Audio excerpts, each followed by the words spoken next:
Hello दोस्तों, स्वागत है आपके अपने चैनल ग्रोथ क्लासेस में। आज का हमारा टॉपिक क्लास कक्षा 10 की विज्ञान का पहला पाठ है, जिसका नाम है रासायनिक अभिक्रिया एवं समीकरण। तो जैसा कि सभी बच्चों को पता है कि इसकी पेपर बहुत ही नजदीक है, कुछ ही दिन में साइंस का पेपर आपका आने वाला है। इसलिए ग्रोथ क्लासेस आपके लिए क्वेश्चन बुक लाई है, मोस्ट क्वेश्चन लाए हैं। प्रत्येक पाठ की आपको मोस्ट क्वेश्चनों की वीडियो बताई जाएगी, दी जाएगी, पेपर के पहले अपलोड करवाई जाएगी, जिससे जो हमारे बच्चे हमारी जो वीडियो देखते हैं उनका पेपर बहुत ही अच्छे से निकल जाए और उन्हें पेपर देने में बहुत ही मजा आए। तो आज यहाँ हम जितनी भी आपको परिभाषा डेफिनेशन बताएंगे, हमारा प्रयत्न है कि हम उन परिभाषाओं को किताब की भाषा से बहुत सरल और बहुत ही आसान बनाए, जिससे हमारे बच्चों को परिभाषा समझ में आए और वो पेपर अच्छे से देकर आए। तो यहाँ जितनी भी डेफिनेशन आपको बताई जाएगी दोस्तों, वो आपके इस पाठ की सबसे मोस्ट डेफिनेशन होगी। थोड़ा ध्यान से देखिए और 1 मिनट के लिए भी स्किप मत करिएगा, क्योंकि जितनी भी वस्तुएं, जितनी भी चीजें, जितनी भी डेफिनेशन आपको प्रत्येक चीज जो भी आज बताई जाएगी वो आपके लिए बहुत ही महत्वपूर्ण है। देखिए दोस्तों, आज की हमारी जो पहली डेफिनेशन है वो है भौतिक परिवर्तन। अब भौतिक परिवर्तन और रासायनिक परिवर्तन पेपर में आते परिवर्तन कितने प्रकार के होते हैं, तो आप लोग कहते हो सब 2 प्रकार के होते हैं, भौतिक परिवर्तन और रासायनिक परिवर्तन।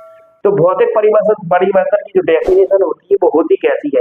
हालांकि किताबी भाषा में तो डेफिनेशन बहुत बड़ी और बहुत डिफिकल्ट है, लेकिन आपको पेपर की भाषा में केवल पेपर में इतना ही लिखना है। वह परिवर्तन जिसमें कोई नई वस्तु नहीं बनती है, ऐसा परिवर्तन जिसमें कोई नई वस्तु का निर्माण ही ना हो, कोई तीसरी वस्तु बने ही नहीं।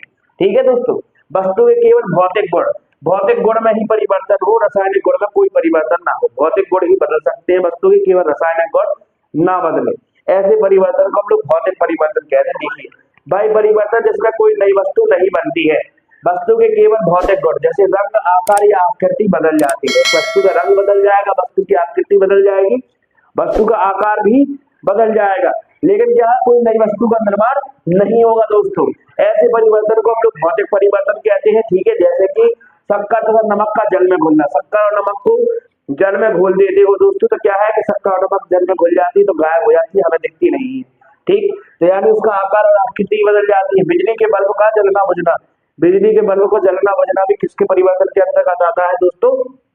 भौतिक परिवर्तन के अंतर्गत आता है।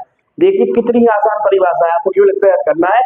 भाई, परिवर्तन जिसमें कोई नई वस्तु नहीं बनती है, वस्तु के केवल भौतिक गुण जैसे कि आकृति, आकार बदल जाते हैं, ऐसे परिवर्तन को हम लोग भौतिक परिवर्तन कहते हैं। जैसे कि शक्कर तथा नमक का जल में घुलना, ठीक, बल्ब का, बिजली के बल्ब का जलना तथा बुझना आदि। इतना आप लिख दोगे पेपर में, एग्जामिनर आपको नंबर दे देगा अगर क्वेश्चन आए तब।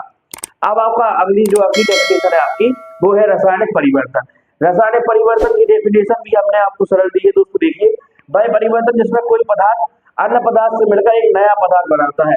भाई, परिवर्तन जिसमें एक या एक से अधिक पदार्थ मिलकर किसी अन्य पदार्थ के साथ मिल जाए तो एक नए पदार्थ का निर्माण हो, ऐसे परिवर्तन को हम लोग दोस्तों रासायनिक परिवर्तन कहते हैं। क्या कहते हैं? रासायनिक परिवर्तन। इसमें पदार्थ के गुण भी बदलेंगे, उसके साथ साथ उनके संगठन और भार में भी परिवर्तन होगा, उनकी रासायनिक क्रियाओं में भी परिवर्तन होगा और उसके भार यानी वेट में भी परिवर्तन होगा। ऐसे परिवर्तन को हम लोग रासायनिक परिवर्तन कहेंगे दोस्तों। देखिए, वह परिवर्तन जिसमें कोई पदार्थ अन्य पदार्थ से मिलकर एक नया पदार्थ बनाता है। ठीक है दोस्तों, ऐसे परिवर्तन को हम लोग रासायनिक परिवर्तन कहते हैं। इनमें पदार्थ के गुण के साथ साथ उनके संगठन एवं भार में भी परिवर्तन होता है। देखिए अब कितनी सरल भाषा है, अगर आप इतना भूल जाए तो इतना ही लिख सकते हैं केवल, वह परिवर्तन जिसमें कोई पदार्थ अन्य पदार्थ से मिलकर एक नया पदार्थ बनाता है, रासायनिक परिवर्तन कहलाता है। लेकिन आप एग्जामिनर को और अच्छा दिखाना चाहते हैं कि आपको अच्छे से समझ में आया, वो चीज आपको और अच्छे से आती है, तो आप और साथ में लिख सकते हो कि इनमें पदार्थ के गुणों के साथ साथ उनके संगठन और भार में भी परिवर्तन हो जाता है। जैसे कि लोहे में जंग लगना, लोहे में जंग लग जाएगी दोस्तों तो आप उसको वापसी प्राप्त नहीं कर सकते, वापसी लोहा नहीं बना सकते हो। ये भी एक क्या है, लोहे में जंग लगना एक केमिकल रिएक्शन है, केमिकल रिएक्शन है, रासायनिक अभिक्रिया है, भौतिक नहीं है, इसलिए ये रासायनिक परिवर्तन के अंतर्गत आया। जैसे लोहे में जंग लगना, दूध का दही बनना, दूध दही बन जाएगा दूध, लेकिन दही से वापसी हम दूध नहीं बना सकते दोस्तों। ठीक, तो ये आपकी डेफिनेशन है जो हमने बहुत इजी तरीके से बताई है, जिससे बच्चों को आसानी से याद हो। देखिए इसका एक स्क्रीनशॉट लीजिए। देखिए दोस्तों, आगे बढ़ते हैं। जो हमारी तीसरी डेफिनेशन है इस लेसन की, वो है संयोजन अभिक्रिया। संयोजन अभिक्रिया आप कैसे कह सकते हो, इसकी डेफिनेशन क्या है दोस्तों? वह अभिक्रिया जिसमें दो या दो से अधिक पदार्थ मिलकर एक नए पदार्थ का निर्माण करते हैं उन्हें हम संयोजन अभिक्रिया कहते हैं। संयोजन मतलब होता है किसी भी चीज के संयोग से मिलकर बनी हुई अभिक्रिया। किसी भी अभिक्रिया, ऐसी अभिक्रिया जो किसी के संयोग से मिलकर बनी हो, उसको हम संयोजन अभिक्रिया कहते हैं। नाम से ही आपको समझ में आ रहा होगा कि दो तीन व्यक्ति संयोग करके बना रहे हैं किसी अभिक्रिया को। ठीक, तो ऐसे हम कह सकते हैं कि जब कोई पदार्थ पदार्थ अब कौन कौन से पदार्थ होते हैं, या तो पदार्थ होते हैं या तो तत्व या तो होते हैं दोस्तों यौगिक। इसलिए हमने कोष्टक में आपको लिख दिया कि आपको समझ में आ जाए। तो आप क्या कहोगे?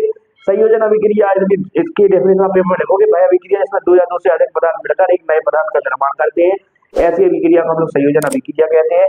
उदाहरण के लिए आप देखिए, carbon plus O2, carbon plus O2, O2 मतलब ऑक्सीजन, कार्बन मतलब कार्बन।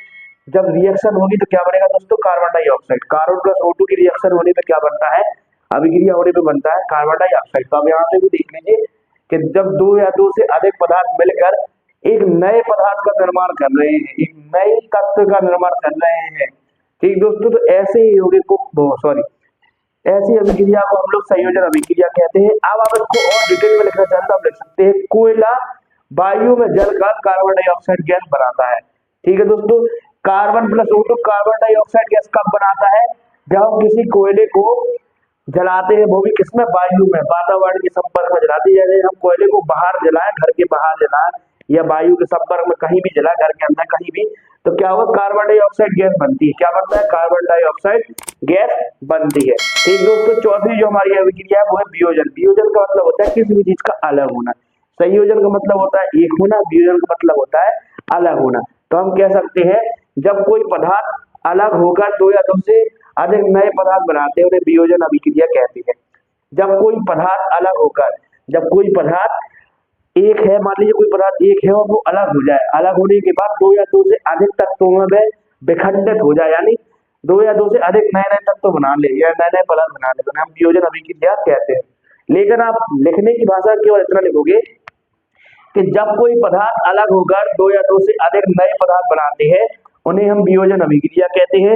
अगर पेपर में वियोजन अभिक्रिया कितने प्रकार की होती है तो आप लिखोगे वियोजन अभिक्रिया केवल तीन प्रकार की होती है। पहला है ऊष्मीय अपघटन, दूसरा है प्रकाश अपघटन, तीसरा है विद्युत अपघटन। ऊष्मीय अपघटन जो ऊष्मा के द्वारा अभिक्रिया हो वो ऊष्मीय अपघटन अभिक्रिया है। विद्युत अपघटन अभिक्रिया जो विद्युत के द्वारा, जिसमें विद्युत धारा प्रवाहित की जाए उससे वो अभिक्रिया हो, विद्युत अपघटनीय अपघटन है।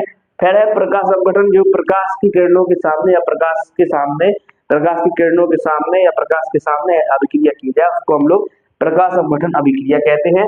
जो कि अभी हम आपको इनकी डेफिनेशन और इनकी रिएक्शन समझाएंगे। पहले आप इसका एक स्क्रीनशॉट लीजिए।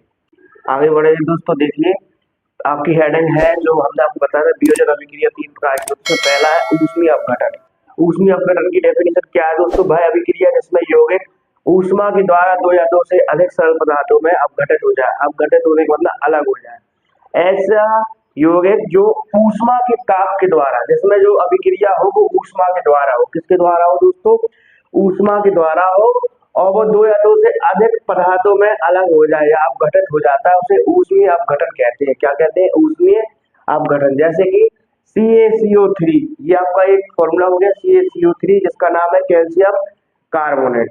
जैसे ही इसको ऊष्मा दी गई तो ये क्या हुआ? ये अपघटित हो गया, यानी टुकड़ों में अलग अलग टूट गया। जैसे कि CaO अलग हो गया, कैल्शियम ऑक्साइड आपका अलग हो गया, और CO2 कार्बन डाइऑक्साइड अलग हो गया। ऐसी अभिक्रिया को हम लोग ऊष्मीय अपघटन कहते हैं। सरल भाषा में कह सकते हैं वह अभिक्रिया जो ऊष्मा के द्वारा होती है उसको हम लोग ऊष्मीय अपघटन अभिक्रिया कहते हैं। इसमें कोई भी तत्व या यौगिक दो या दो से अधिक सरल पदार्थों में अपघटित हो जाता है। ठीक है दोस्तों, दूसरी आपकी जो डेफिनेशन है वो है प्रकाश अपघटन। प्रकाश अपघटन का मतलब है वह वियोजन अभिक्रिया जो सूर्य के प्रकाश के द्वारा होती है। यानी ऊष्मीय अपघटन में ऊष्मा के द्वारा होती थी, प्रकाश अपघटन में प्रकाश की किरणों के द्वारा रिएक्शनें होंगी। ठीक है दोस्तों, जब वियोजन अभिक्रिया सूर्य के प्रकाश के द्वारा होती है, यानी ऐसी अभिक्रिया जो सूर्य के प्रकाश के द्वारा होती है उसको हम लोग प्रकाश अपघटन अभिक्रिया कहते हैं। यानी इसमें जो भी रिएक्शन होगा, जो भी अभिक्रिया होगी वो सूर्य की प्रकाश की किरणों के द्वारा ही होगी। ठीक है दोस्तों, जैसे कि 2AgCl सिल्वर क्लोराइड को रखा गया और जब उसमें सूर्य की प्रकाश की किरणें पड़ी तो वो क्या हुआ, टुकड़ों में टूट गया दोस्तों। क्या हुआ, टुकड़ों में टूट गया। एजी सिल्वर अलग हो गया और क्लोरीन अलग हो गया। तो ऐसी अभिक्रिया जो सूर्य के प्रकाश की किरणों के द्वारा होती है उसको प्रकाश अपघटन अभिक्रिया कहती है। ऐसी अभिक्रिया जो ऊष्मा के द्वारा होती है उन्हें ऊष्मीय अपघटन अभिक्रिया कहते हैं दोस्तों। इसको एक स्क्रीनशॉट से नोट कीजिए। आगे बढ़िए दोस्तों, देखते हैं विद्युत अपघटन। विद्युत अपघटन क्या होता है दोस्तों, ऐसी अभिक्रिया जो विद्युत धारा के प्रवाह होने पर हो। ऐसी यौगिक या ऐसा यौगिक, यौगिक मतलब कौन सा दोस्तों, जलीय विलयन। कौन सा विलयन, जलीय विलयन, क्योंकि विद्युत धारा केवल जलीय विलयन में प्रवाहित होती है। इसलिए हम कह सकते हैं वह अभिक्रिया जिसमें यौगिक के जलीय विलयन में विद्युत धारा प्रवाहित करने पर वह तत्व, वह फॉर्मूला या वह केमिकल जो भी आपको दिया गया है वह दो या दो से अधिक पदार्थों में अलग हो जाए, विघटित हो जाए, मतलब अलग हो जाए, दो या दो से अधिक पदार्थों में टूट जाए, तो उसको हम विद्युत अपघटन अभिक्रिया कहते हैं। सीधी भाषा में हम कह सकते हैं ऐसी अभिक्रिया जिसका जलीय विलयन विद्युत धारा प्रवाहित होने पर दो या दो से अधिक पदार्थों में टूट जाए, या दो या दो से अधिक पदार्थों में टूट जाए, ऐसी अभिक्रिया को हम लोग विद्युत अपघटन अभिक्रिया कहते हैं।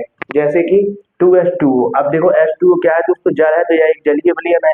अब इसमें हम लोगों ने विद्युत धारा प्रवाहित की, करंट जैसे ही प्रवाहित किया गया तो क्या होगा कि H2 हाइड्रोजन अलग हो गया और O2 ऑक्सीजन अलग हो गया। क्या होगा, H2 हाइड्रोजन अलग हो गया, O2 ऑक्सीजन अलग हो गया। देखिए कितनी सरल परिभाषा है विद्युत अपघटन की, कि वह अभिक्रिया जिसका जलीय विलयन विद्युत धारा प्रवाहित करने पर दो या दो से अधिक पदार्थों में टूट जाता है, ऐसी अभिक्रिया को हम लोग विद्युत अपघटन अभिक्रिया कहते हैं।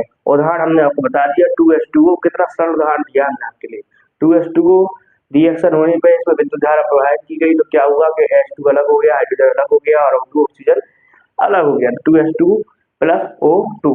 ठीक है दोस्तों, अब आती है सबकी वेरी मोस्ट अभिक्रिया होती है, वो है विस्थापन अभिक्रिया। यह बहुत मोस्ट अभिक्रिया है, इसको वेरी मोस्ट कर लीजिए क्योंकि यह बहुत मोस्ट ही अभिक्रिया है। विस्थापन अभिक्रिया, विस्थापन का मतलब होता है ऐसी अभिक्रिया जिसमें किसी शक्तिशाली क्रियाशील पदार्थ के द्वारा कम क्रियाशील पदार्थ के तत्वों को अपनी ओर आकर्षित करना।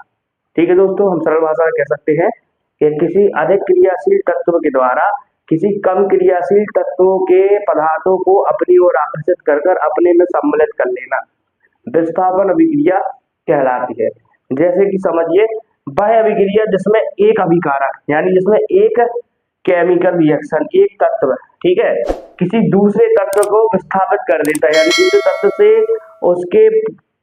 उससे कुछ गुण, उसके आकृति आकार का कर लेगा, अवशोषित कर लेगा, अवशोषण कर लेगा और स्वयं में मिला लेगा।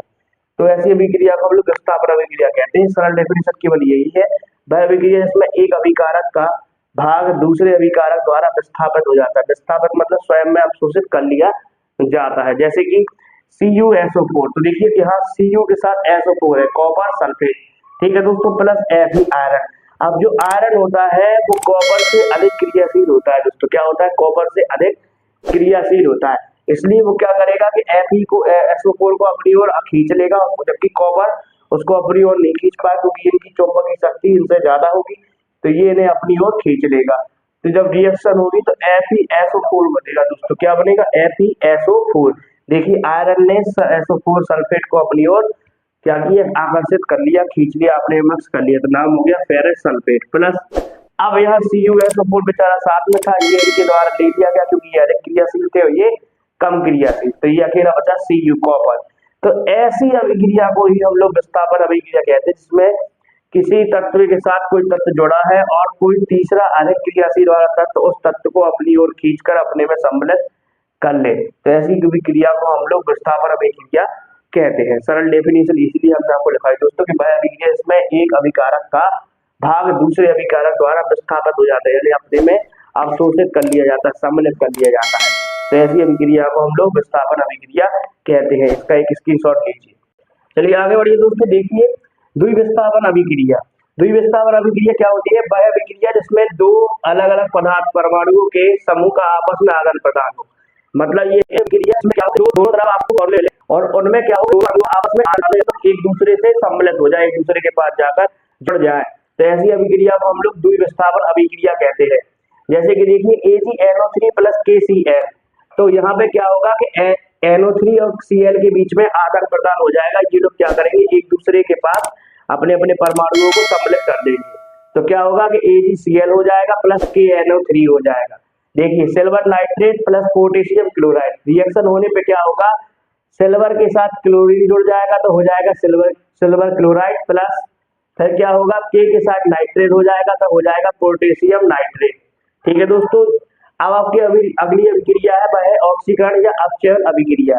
ऐसी अभिक्रिया जिसमें क्या होगा, ऑक्सीजन का योग होगा यानी ऑक्सीजन मिलेंगे और हाइड्रोजन का ह्रास होगा यानी हाइड्रोजन कम होंगे, ऑक्सीजन बढ़ते जाएंगे और हाइड्रोजन घटते जाएंगे। ऐसी अभिक्रिया को हम लोग क्या कहेंगे दोस्तों, ऑक्सीकरण अभिक्रिया कहते हैं। सरल भाषा में कह सकते हैं ऐसी अभिक्रिया जिसमें हाइड्रोजन क्या हो, कम हो और ऑक्सीजन बढ़े, हाइड्रोजन की मात्रा कम होती जाए और ऑक्सीजन की मात्रा बढ़ती जाए, तो ऐसी अभिक्रिया को हम लोग ऑक्सीकरण या अपचयन अभिक्रिया कहते हैं। ठीक, इसका जो उदाहरण है वो है 2Cu प्लस O2। तो यहाँ पे देखिए ऑक्सीजन जो है वो कॉपर के साथ सम्मिलित हो जाएगा, तो यहाँ देखिए ऑक्सीजन की मात्रा क्या हुई, बढ़ गई। ठीक है दोस्तों, ऑक्सीजन का योग हो गया, योग होने का मतलब जुड़ जाए। ऐसी अभिक्रिया जिसमें ऑक्सीजन योग हो जाए यानी किसी भी केमिकल या तत्व के साथ ऑक्सीजन वाला तत्व क्या हो, जुड़ जाए, तो ऐसी अभिक्रिया को हम लोग ऑक्सीकरण या अपचयन अभिक्रिया कहते हैं। जैसे 2Cu प्लस O2 रिएक्शन होने पे क्या हुआ, 2CuO। तो क्या हुआ यहाँ पे, कॉपर के साथ ऑक्सीजन जुड़ने पे क्या बन गया, कॉपर ऑक्साइड। क्या बन गया है, कॉपर ऑक्साइड। फिर से ध्यान दीजिए द्विविस्थापन अभिक्रिया वह अभिक्रिया जिसमें दो अलग अलग परमाणु आपस में क्या हो, अपने अपने तत्वों का आदान प्रदान करें, तो ऐसे अभिक्रिया को हम लोग द्विविस्थापन अभिक्रिया कहते हैं। विस्थापन अभिक्रिया में केवल एक ही तत्व अपने परमाणु का आदान प्रदान करता है, जबकि द्विविस्थापन अभिक्रिया में दोनों तत्व अपने परमाणुओं का आदान प्रदान करते हैं। ठीक है दोस्तों, आगे बढ़िए दोस्तों, देखिए अपचयन अपचयन अभिक्रिया वह अभिक्रिया जिसमें ऑक्सीजन का ह्रास हो और हाइड्रोजन का योग हो। इसके पहले अपचयन अभिक्रिया में ऑक्सीकारक अभिक्रिया हमने देखा था दोस्तों कि ऑक्सीजन का योग हो रहा था, हाइड्रोजन का ह्रास हो रहा था, ये उसके जस्ट अपोजिट है। इसमें हाइड्रोजन का योग होगा और ऑक्सीजन का ह्रास होगा, यानी ऑक्सीजन अलग होगी और हाइड्रोजन जुड़ेंगे, ऑक्सीजन अलग होगी और हाइड्रोजन जुड़ेंगे। ऐसी अभिक्रिया को हम लोग दोस्तों अपचयन अभिक्रिया कहते हैं। उदाहरण CuO कॉपर ऑक्साइड में अगर हम हाइड्रोजन के साथ क्रिया कराएं, कॉपर ऑक्साइड की हम लोग हाइड्रोजन के साथ क्रिया कराएंगे तो रिएक्शन होने में क्या होगा कि कॉपर में से ऑक्सीजन अलग हो जाएगा और हाइड्रोजन के साथ ऑक्सीजन जुड़ जाएगा, हाइड्रोजन के साथ ऑक्सीजन जुड़ जाएगा। तो देखिए हाइड्रोजन का योग यानी हाइड्रोजन में जुड़ेगा, तो देखिए हाइड्रोजन में जुड़ गया और ऑक्सीजन का ह्रास यानी ऑक्सीजन क्या होगा कि जिसके साथ रहेगा उसको त्याग देगा। ठीक है, तो ऐसी अभिक्रिया को दोस्तों हम लोग अपचयन अभिक्रिया कहते हैं। कौन सी अभिक्रिया कहते हैं, अपचयन अभिक्रिया। जिसमें ऑक्सीजन का योग हो उसको ऑक्सीकरण या उपचयन अभिक्रिया कहते हैं, जिसमें हाइड्रोजन का योग हो उसको अपचयन अभिक्रिया कहते हैं।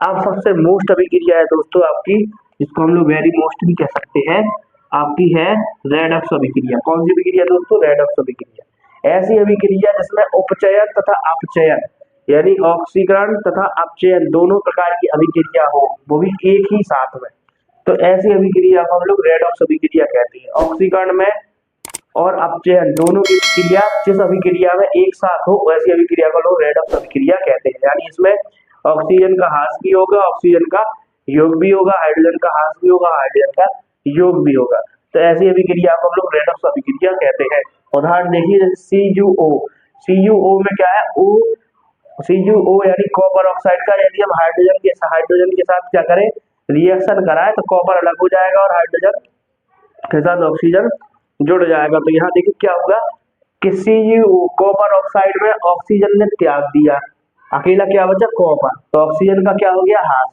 हो गया। अब H2 के साथ देखिए O जुड़ गया तो हाइड्रोजन का क्या हो गया, योग। तो ऐसी अभिक्रिया जिनमें उपचयन और अपचयन दोनों प्रकार की अभिक्रिया एक साथ होती है, ऐसी अभिक्रिया को हम लोग रेडॉक्स अभिक्रिया कहते हैं। इसको एक स्क्रीनशॉट से नोट कीजिए। आगे बढ़िए दोस्तों, देखिए ऊष्माक्षेपी अभिक्रिया है वे रासायनिक अभिक्रिया जिनमें क्रिया के फलस्वरूप ऊष्मा उत्पन्न होती है, यानी ऐसी अभिक्रिया जिनमें अभिक्रिया होने के बाद ऊष्मा उत्पन्न हो, साथ में क्या उत्पन्न हो, ऊष्मा उत्पन्न हो, ऐसी अभिक्रिया को हम लोग ऊष्माक्षेपी कहते हैं। ऊष्माक्षेपी अभिक्रियाओं में रिएक्शन होने में अभिक्रियाएं होने पर ऊष्मा उत्पन्न होती है। क्या उत्पन्न होती है दोस्तों, ऊष्मा उत्पन्न होती है। ऐसी अभिक्रियाओं को हम लोग ऊष्माक्षेपी अभिक्रियाएं कहते हैं। जैसे कि देखिए बेरासायनिक अभिक्रिया जिनमें क्रिया के फलस्वरूप ऊष्मा उत्पन्न होती है उन्हें ऊष्माक्षेपी अभिक्रिया कहते हैं। जैसे CH4+2O2 जब हमने मेथेन और ऑक्सीजन इन दोनों की अभिक्रिया कराई तो रिएक्शन होने में क्या हुआ दोस्तों, कार्बन डाइऑक्साइड अलग हुआ, जल अलग हुआ और ऊष्मा अलग हो गई। ठीक है दोस्तों, तो इनसे क्या हुई, ऊष्मा की उत्पत्ति हुई और ऊष्मा क्या हुई, वो अलग उड़ गई आसमान में। ठीक है दोस्तों, तो क्या होगा कि जब ऐसी अभिक्रिया जिनमें ऊष्मा भी अभिक्रिया के बाद ऊष्मा भी निकलती है तो ऐसी अभिक्रिया को हम लोग ऊष्माक्षेपी अभिक्रिया कहते हैं।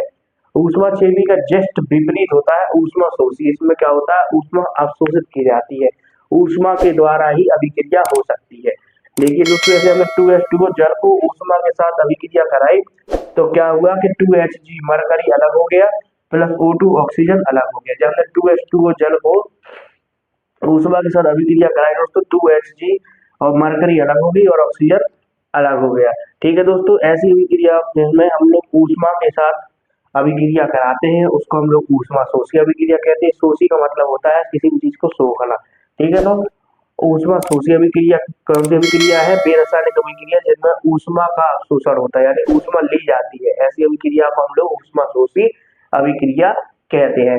जबकि क्षेपी में ऊष्मा क्या होगी, उत्पन्न होगी, ऊष्मा उत्पन्न होगी, शोषी में ऊष्मा अवशोषित होगी। ठीक है दोस्तों, इसका एक स्क्रीनशॉट लीजिए। आगे बढ़िए दोस्तों, देखिए संक्षारण। संक्षारण भी एक मोस्ट क्रिया है। तो देखिए, जब कोई धातु अपने आसपास की आर्द्रता यानी नमी के कारण, आर्द्रता वातावरण में जो नमी है उसके कारण उसके संपर्क में आती है तो वह संक्षारित हो जाती है। दोस्तों क्या होती है, संक्षारित हो जाती है। ऐसी अभिक्रिया को हम लोग संक्षारण कहते हैं। ऐसी अभिक्रिया जो वातावरण की आर्द्रता यानी नमी में आपके संपर्क में आते ही संक्षारित हो जाती है, संक्षारण अभिक्रिया कहलाती है। जैसे लोहे में जंग लगना, लोहे में जंग लगना एक प्रकार की दोस्तों धीमी गति से होने वाली अभिक्रिया भी है।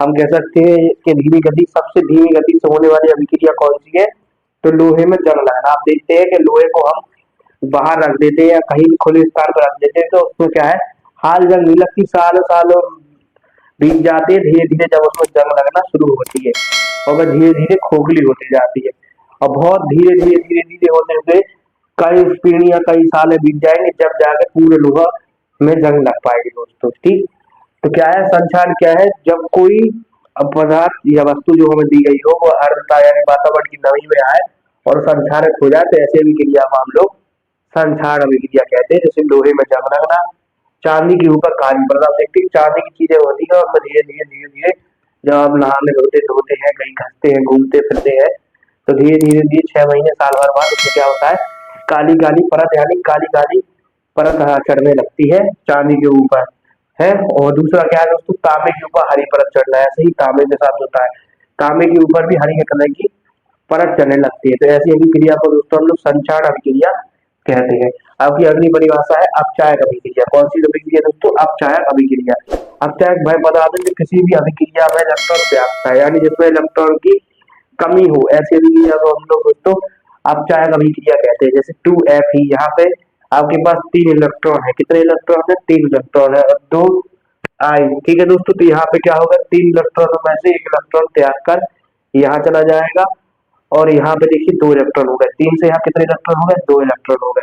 यहाँ पे क्या होगा, 2 इलेक्ट्रॉनों की ऑक्सीकरण यानी 2 इलेक्ट्रॉनों की कमी हो चुकी है। तो ऐसी अभिक्रिया को हम लोग दोस्तों कौन सी अभिक्रिया कहते हैं, अपचायक अभिक्रिया कहते हैं, जिसमें इलेक्ट्रॉन क्या हो, त्याग इलेक्ट्रॉन कम हो। Fe में 3 थे, कितने इलेक्ट्रॉन बचे, केवल 2 ही इलेक्ट्रॉन बचे। तो ऐसी अभिक्रिया को हम लोग अपचायक अभिक्रिया कहते हैं। नोट कीजिए।